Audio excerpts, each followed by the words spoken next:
Pag ang babae tumahimik na, pag hindi na nakikialam, mag-ingat ka na. Kasi dati nagtatanong siya, dati nag-aaway pa kayo, dati nagre-react pa siya sa mga ginagawa mo. Ngayon, okay lang. Bahala ka. Wala akong pakialam. Hindi na siya nag-iimbestiga, hindi na siya nagtatanong, hindi na rin siya nagagalit. Tahimik na. Kasi ito ang katotohanan na, ang tahimik na babae, hindi ibig sabihin okay. Minsan ibig sabihin, pagod na ako. Pagod ng ipaglaban, pagod ng mag-explain, pagod ng umasa na maririnig mo siya.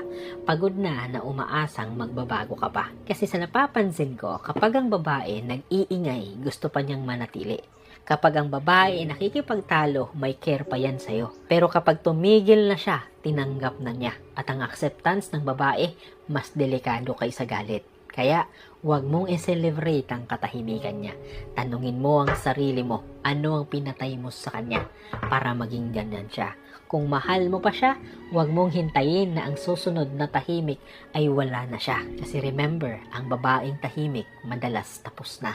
Ulitin ko, ang babae, pag tahimik, madalas tapos na. Kaya kung hindi pa siya umaalis, may oras ka pa. Pero tandaan mo, kapag ang babae umayaw ng tahimik, hindi na yan babalik.